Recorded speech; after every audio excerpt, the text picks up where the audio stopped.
마약 선거 이런 건 없고 뭐 대마초 이런 것도 없고 그냥 약물 평상시에 먹는 그런 약들이 그냥 그대로 나왔어요. 처방약이란 말씀. 예. 모두 처방받은 그 외에는 뭐 네. 제 키로 열린 게 아니고요. 문 열렸어요. 아니 왜 그 안에 키가 있으니까 내 키를 들고 탔어요.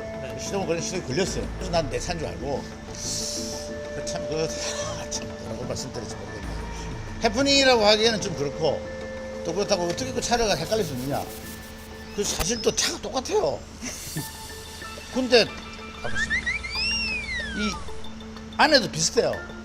그래서 그리고 제가 운전을 잘 안 해요. 사실 저도 이번에 그 공황장애 약을 먹고 몸이 아팠을 때는 운전을 하면 안 된다는 것을 크게 제가 인지하지 못했어요. 그건 근데 많은 분들도 그런 것은 조금 많이 인지를 하지 못하고 있지 않느냐는 생각이 들어요. 그래서 앞으로는 이제 우리가 먹고 있는 약들 중에서 그런 계통의 약이 있다면 몸이 좀 안 좋으면 운전을 조금 자제하는 것이 좋지 않을까라는 말씀드리고 제 자신도 앞으로 주의하도록 하겠습니다. 혹시 마지막으로 차를 뭐 바꿔 탄 거 말고 이경규 씨가 아시다시피 공황장애나 이런 게 있기 때문에 대독을 좀 하도록 하겠습니다. 안녕하세요, 이경규입니다. 먼저 이번 일로 많은 분들께 걱정을 끼쳐드리고 무엇보다 저를 오랫동안 믿고 응원해주신 팬 여러분께 실망을 드린 점 사과드립니다. 저는 10년간 공황장애를 알아왔고 오랜 시간 전문의의 처방에 따라 치료를 받아왔습니다. 숨이 가빠오고 가슴이 조여오는 듯한 불안에 휩싸이는 날들도 많았지만 저를 믿고 지켜봐 주시는 분들을 생각하며 견뎌온 시간이었습니다. 사건 전날 밤에도 갑작스러운 증상으로 숨이 쉬어지지 않을 정도로 공황이 와 급하게 처방약을 복용했지만 몸 상태가 더 나빠져서 구토까지 하게 되었습니다. 그리고 다음날 여전히 컨디션이 좋지 않았지만 병원을 찾기 위해 직접 운전하게 되었습니다. 돌이켜 생각해보면 몸이 온전하지 않은 상황에도 운전대를 잡은 것은 변명할 수 없는 부주의였고 그로 인해 많은 분들께 심려를 끼쳐드린 저의 부족함이었습니다. 다만 한 가지 해명을 드리자면 이경규 씨께서 복용한 것은 치료 목적에 처방받은 약이었고 병원에 가기 위해 운전을 하였으며 경찰에게도 평소 가지고 다니던 약 봉투를 직접 보여드리고 다 제출했습니다. 그럼에도 일부 언론에서 사실 확인을 제대로 하지 않은 채 골프 연습장 주차장에서 약물 운전으로 신고되었다며 마치 이경규 씨가 금지된 약물을 복용한 채 골프장을 찾은 것처럼 보도하였습니다. 특히 마약 운전에 대해 경각심이 큰 요즘 이러한 보도는 이경규 씨에게 너무나도 큰 상처와 고통으로 남아 있습니다. 평생을 단 한 번의 무리도 일으키지 않으려 조심하고 또 조심하며 살아왔기 때문에 이번 일은 더없이 고통스럽고 참담하게 다가옵니다. 무엇보다 저를 믿어주시고 응원해주신 분들께 씻을 수 없는 상처를 드렸다는 사실에 밤잠을 이루지 못하고 자책하는 날들이 계속되고 있습니다. 앞으로 제 몸과 마음을 더욱 돌보며 말과 행동이 하나하나 더 신중히 다하겠습니다. 더 낮은 자세로 더 조심스럽게 여러분 앞에 서겠습니다. 예. 근데 마약 운전이 아니라 최초 보도는 약물 운전 보도였는데 예. 왜곡 보도라고 반박하셨는데 어떤 부분이 왜곡이라고? 그러니까 마치 골프장에 들렸다는 것처럼 되는 것처럼나 그렇게 뉘앙스가 그렇게 되었다는 부분에서 말씀드리는 거고요. 오늘 조사에서도 다 말씀드리고 다 밝혀진 게 정식대로 이제 원래 다니던 의원에서 처방받은 약물을 드시고 있었던 겁니다. 왜곡된 부분은 주차 장소에 대한 말씀이신가요? 장소도 있고 마치 그런 뉘앙스로 말했던 게 좀 문제가 있었던 것 같다. 약물이 꼭 마약은 아니잖아요. 예, 맞습니다. 그래서 그런 부분은 조금 추측 보도나 이런 건 자제해달라라는 말씀입니다. 그래서 네. 제가 검찰 받은 소변이 국과수에서 조사를 했어요. 근데 뭐 마약 성분 이런 건 없고 뭐 대마초 이런 것도 없고 그냥 약물 평상시에 먹는 그런 약들이 그냥 그대로 나왔어요.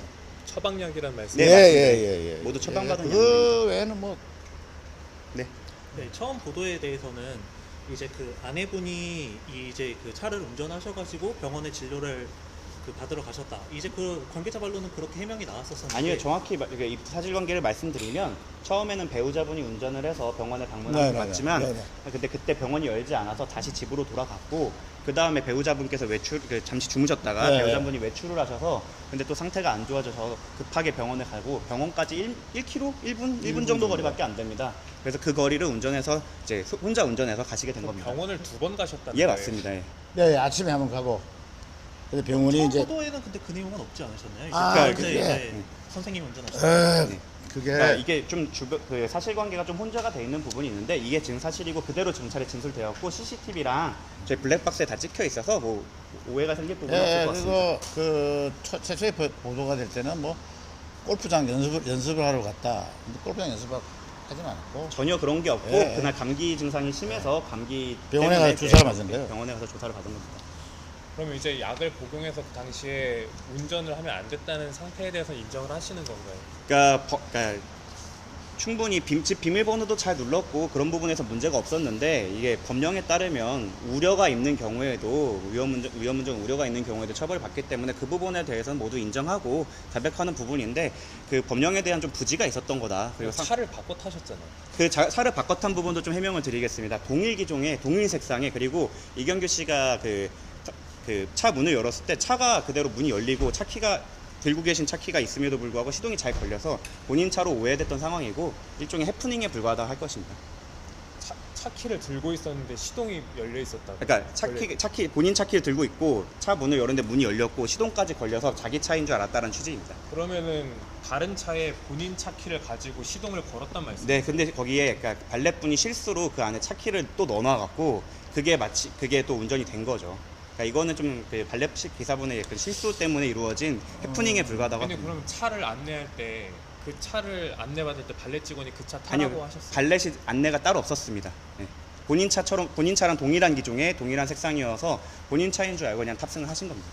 원래는 그런 상황에서 이제 운전이 바로 되나요? 들고 계셨던 키로 문이 열리고 그 다음에 시동도 바로 아니 걸렸고 제 키로 연 게 아니고요. 네. 문이 열렸어요. 문이 열렸어요. 문이 문이 열렸고 열려있었고. 예, 아니 왜 그 네. 안에 키가 있으니까. 안에 키가 있으니까 예. 시동을 그- 걸었는데 시동도 바로 그거 걸렸고요. 내 키를 들고 탔어요. 네. 시동을 걸렸는데 시동이 걸렸어요. 그러니까 본인 차인 줄 그래서 알고. 난 내 차인 줄 알고 이렇게 맞추고 그걸 갔죠. 안에 키는 그러면 꽂혀 있는 상태였어요. 아니 요즘 요즘 키가 꽂혀있는 키가 어디 꽂혀있어요. 있습니까? 아, 저기 그냥 예. 스위치. 예, 요즘은 그런 키가 없죠. 예. 예, 요즘 뭐 밖에서도 시동 걸고 그러잖아요. 또 그런 지금 궁금하신 거 또 있으시면 뭐 궁금한 게 있습니까?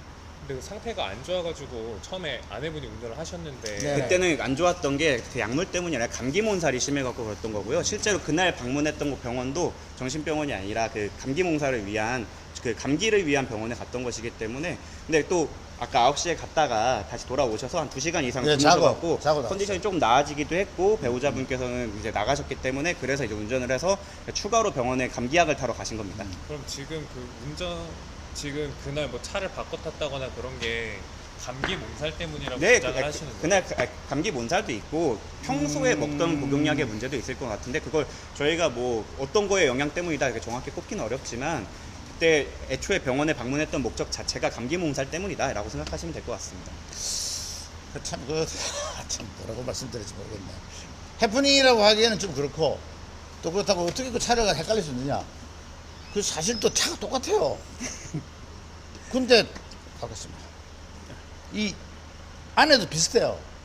그래서 그 좀 그래. 그리고 평상시에 대리운전을 철저하게 워낙 부르시고 그리고 제가 운전을 잘 안 해요. 그 차에 대해서 저는 매니저 차를 항상 타고 다니기 때문에 제 차는 잘 안 타는 기 때문에 차가 이렇게 뭐라고 그래야 되나? 제가 한 그쵸. 1년 이상을 탔는데도 만 킬로가 안 돼요. 그냥 동네만 왔다 갔다 하고 그랬는데 이거 참 그리고 아무튼 뭐 대리운전도 공부를 워낙 됐습니다. 철저하게 부르시고 예, 발렛도 예. 맡기시다 예, 보니까 예. 그 시트 포지션이나 이런 부분에 대해서 큰 이질감을 느끼지 풀이 않았다고 없어요. 하더라고요. 그리고 차에도 저는 제 차에다가 뭐를 갖다 걸어놓지 않아요. 아무도 없어요, 차 안에. 네. 다른 뭐 질문 있을까요? 마지막으로 한 말씀 해주고 싶은 말씀. 아까 그 말씀. 뭐요? 아까 그 경찰서에서 얘기했던 말씀. 자기 관리 열심히 하는데 그 이제 사실 저도 이번에 그 공황장애 약을 먹고 몸이 아팠을 때는 운전을 하면 안 된다는 것을 크게 제가 그걸 인지하지 못했어요. 그건 뭐 근데 많은 분들도 그런 것은 조금 많이 인지를 하지 못하고 있지 않느냐는 생각이 들어요. 그래서 앞으로는 이제 우리가 먹고 있는 약들 중에서 그런 계통의 약이 있다면 몸이 좀 안 좋으면 운전을 조금 자제하는 것이 좋지 않을까 하는 말씀드리고 제 자신도 앞으로 주의하도록 하겠습니다. 그럼 혹시 마지막으로 차를 뭐 바꿔 탄 거 말고는 다른 문제는 없을까요? 다른 문제는 뭐 크게 아니 뭐 다른 문제에서 뭐 고발이 들어왔겠죠. 근데 뭐 다른 데서 뭐 전혀 고발이라든지 이런 건 없으니까 저 경찰분들도 뭐 아주 그러니까 결국엔 핵심은 이 도로교통법 위반은 이제 위험했냐 이 예, 정도인데 예, 예. 거기에 대해서 저희가 다 인정을 하고 자백하고 나왔고 그러니까 본인이 뭘 일부러 뭐 위법을 하겠다 이런 마음이 전혀 없으셨고 예. 몸이 안 좋아서 병원에 가겠다고 해서 그 상태에서 운전을 했는데 평상시에도 약을 장복하시다 보니까 이러한 일이 일어난 것 같습니다. 그래서 뭐 많은 분들이 걱정 끼치신 거와 다르게 큰 범법을 저질렀거나 이런 건 전혀 아니다라는 말씀을 드리고 싶습니다. 마지막으로 그 병원 2번 가셨는데 첫 번째 가셨을 때는 왜 다시 돌아오셨던 거예요? 문이 안 열려서요. 9시까지. 병원이 아니, 걸쳐 그래요? 있어서. 네. 저희 집에서 차로 1번 병원이에요. 지하에 있는데 거기는 토요일 일요일 병원을 해요. 다른 데 안 하는데 10시에 열어요 문을. 제가 깜빡하고 8시쯤 갔다가 다쳤길래 다시 집으로 돌아온 거예요. 그리고 좀 자고 다시 그 병원을 간 거예요. 그렇게 하십니다. 그래서 뭐 기자분들께서 뭐 적성하는 방향을 저희가 뭐 이렇게 강제드릴 수는 없지만 뭐 큰 잘못을 저질러 갖고 남에게 피해를 끼쳤다기보다는 조금 이제 그 몸이 상태가 안 좋은 상태에서 운전을 하게 돼서 이런 부분이 문제가 된 거고, 거기에 대해서 다 인정하고 자백하고 반성하고 있는 부분이고, 거기에 대해서는 겸허히 받아들이지만 좀 뭐 골프 연습을 했다라던가 뭐 다른 약물을 먹었다 이런 거에는 전혀 그거는 사실이 아니기 때문에 처방받은 약을 먹은 거기 때문에 그 부분은 좀 주시해 주셨으면 감사하겠습니다. 선생님 성화 법무부의 한번 네, 법무법인 1로의 정구승 변호사입니다. 구승 변호사입니다. 네, 또 질문 있으실까요? 자, 뭐 제가 좀 약간 좀 예, 힘들어 하셔갖고 좀 신부적인 점이 부탁드릴게요. 있어가지고 네. 약간 좀 지나가도 될까요? 받기에는 조금 좀 네, 버겁네요. 감사합니다.